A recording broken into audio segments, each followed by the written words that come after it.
The Independent Examinations Board Matric class of 2022 has achieved a pass rate of 98.42%. The IEB results, which were released at midnight, saw over 89% of pupils qualify to further their studies at university level. Well, joining us now via Zoom is IEB CEO Anne Oberholzer. Anne, welcome. Good to have you here on Morning Live.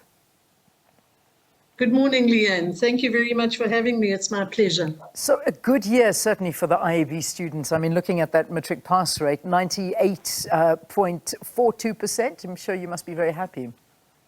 I certainly am very happy indeed, but I think the credit really has to go to the children.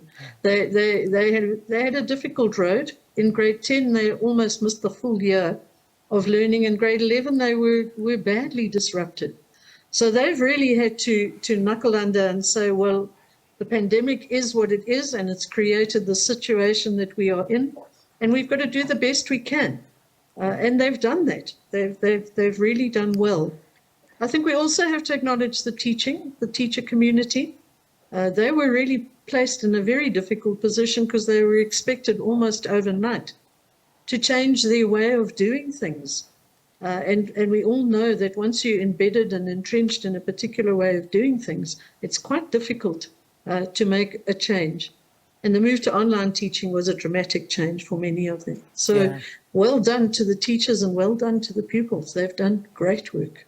Yeah, I mean, because when you do look back, and literally this year that we're talking about, the class of 2022, missing out basically on grade 10 and 11, having very bumpy years, moving into matric. So, you know, this is a great celebration of a class that has had a very difficult 2 years and lead up to these matric exams. So we do see the results slightly higher up from the previous year, the class of 2021. I suppose, is that just the normalizing of the schooling time? I would suggest it probably is. Although the load shedding has also interfered quite dramatically, particularly at the study period, you know, with children's study programs being interrupted because they might not have lights and so on.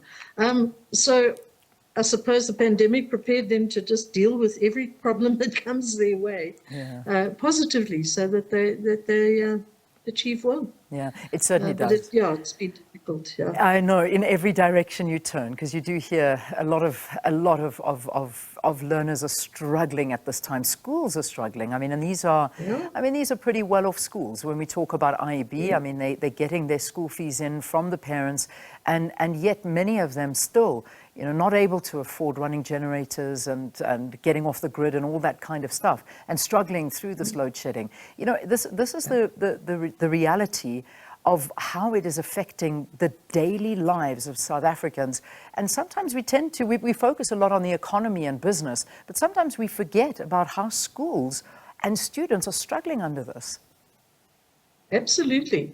I mean, if you try and run a school of 1,000 children and you've got 4 hours where you've got no load shedding, ultimately you would have involved learners who are doing IT or computer applications technology, consumer studies, where they need electrical equipment, the technical subjects where they're using the technical equipment to do their work, and they have no access to electricity. So all of that time that would normally be spent is wasted, in the sense that they can't use it effectively. So yeah, I mean, I think we do tend to forget that because we're focusing on the economy. Not that the economy is not important, because if we didn't have an economy that works, we'd be in even deeper mess than we are now. Yeah, certainly, and you know, it is important that we note that. And I mean, already starting off on a very bad note, unfortunately, with the load shedding we have now. But let's just look again to the results that we've got there. So we see that there are a couple more candidates that actually wrote IEB exams, but this is because of additional schools added to the system and the increase of candidates there. So how many schools have been added in? This year, there have been about 6 or 7 new schools that have come into the IEB.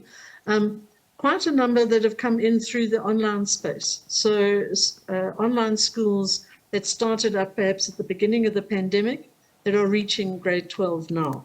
And so those students are coming through the system. But we also lost the learners that used to write the NEC, the learners in Namibia and Eswatini and Mozambique. They used to write the NEC through the IEB, and then there were a government decision that the National Senior Certificate can only be offered to candidates in South Africa. So those candidates had to move to a different qualification. And we're happy that the IEB was able to introduce an international qualification to cater for their needs. So all in all, it was a balancing act, and it turned out well. Yeah, fantastic. I mean, it really is, and we do pat the back of the 2022 year because they really have done exceptionally well under these circumstances. I mean, is there a particular school? I mean, let's I suppose give credit out there. Are there particular schools that have really done outstandingly over this matric time? Yeah, there have been. I mean, there's you were talking earlier about Helpmekaar. Helpmekaar did very well. Midstream College did very well. St. John's College did very well. Red Hill, our Crawfords, the Crawford colleges right across from, across the provinces, and indeed some of the Kuro schools. So generally the spread of the quality education is really not centered in one or other school, but it's spread quite widely across the independent school sector. So, yeah, we're very happy indeed with the way they've come through. Fantastic. Well, big thumbs up to them, double thumbs up, and thanks for talking to us. Thank you, and continue to do the great work. The IEB CEO and Oberholzer talking to us about the matric results that came out. Great achievement from a lot of the class of 2022, 98.42% pass rate for that. Helpmekaar is where we'll stop off next. Nozintombi Mia is there. I can see she's got, I think it's the principal that she's standing by to have a conversation with, one of the top performing schools. So